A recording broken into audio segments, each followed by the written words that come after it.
All right, good morning. I'm Deputy Chief Charles Hampton Jr. of the Criminal Investigation Division. Today, we're going to highlight and talk about two cases that we're still working.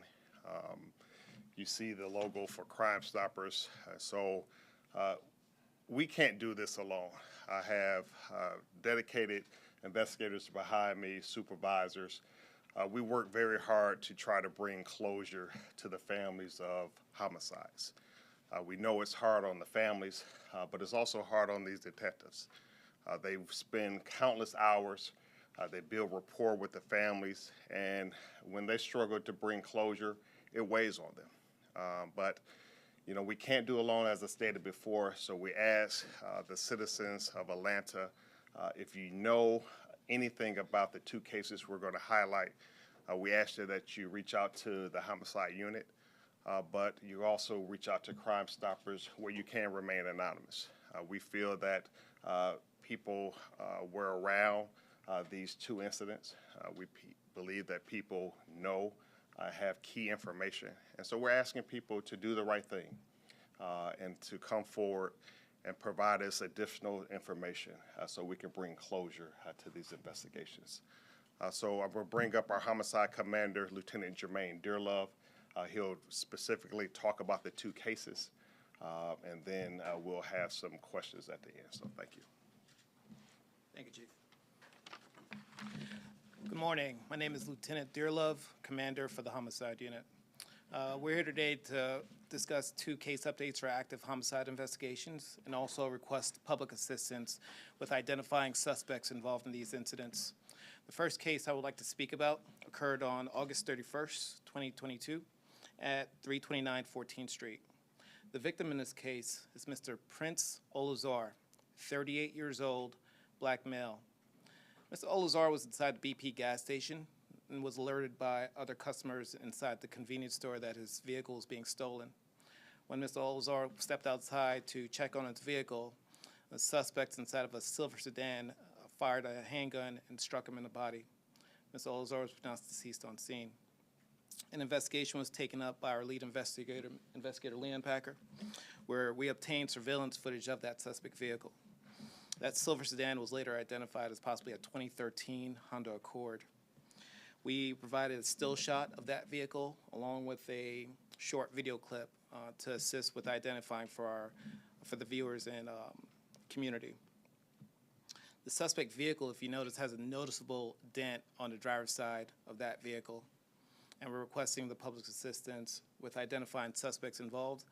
Maybe they saw that vehicle at the time of that night, or maybe perhaps before, during, or after the incident. We're going to need our assistance from our community. As we've done time and time again, the community support makes us a much stronger city and department in solving these crimes and identifying suspects involved in these cases. The second case I would like to move on to occurred on July 28th, 2021 at Piedmont Park. Our victim is Miss Katie Janess, a 40-year-old white female. The suspect at this time is unknown. Ms. Janess was stabbed several times while walking in the park. Investigator Churchill is our lead investigator. He was our lead investigator from day one and has worked diligently and thoroughly. Throughout the years, he's conducted numerous interviews for this case and also employed other investigative methods. We're working with our local and federal partners as well. Once again, the tips that were received are vetted and checked thoroughly. So we're asking the community, you may not even been in the park that night, but if you've heard or saw anything that seems suspicious, just off, please notify us. We will check and confirm every tip. Nothing is too small. A lot of times we'll hear something and try to disregard it, but it's our gut feeling that we have to go off of when we're providing tips for us. Let us investigate these tips, and we'll determine whether it's verified or something that's not substantiated from the case. So if you see something, say something, but also share it as well with us.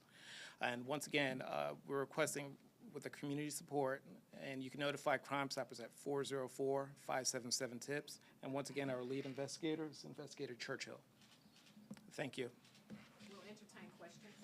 Can you talk a little bit about the kind of suspect you are searching for in the Piedmont stabbing case? What is their profile, do you think? We have conducted several interviews for this case. What we're trying to figure out, it seems senseless to me. It is a senseless incident.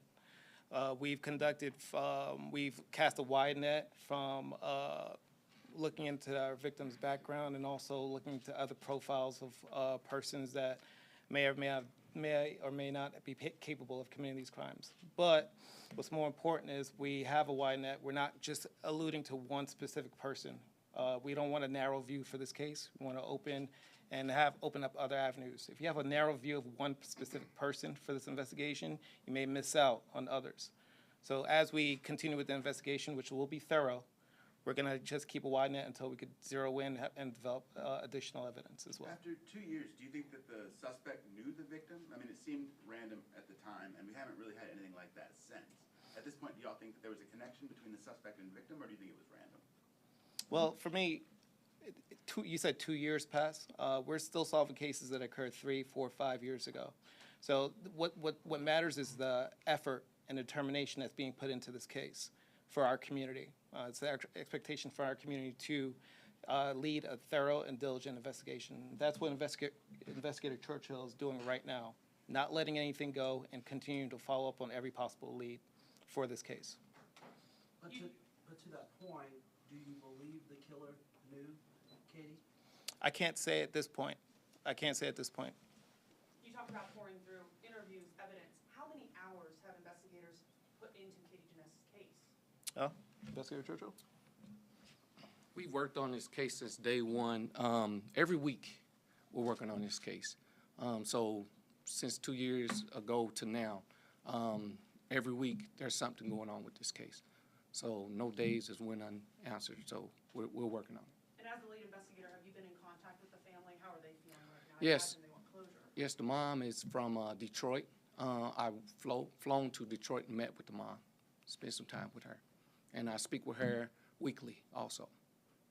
Has there been another murder across the country that might match this one? Are you guys looking at other murders from across the country to see if it's going to match? We look at anything coming that's similar, we look at. Our FBI partners, they're also looking into it also.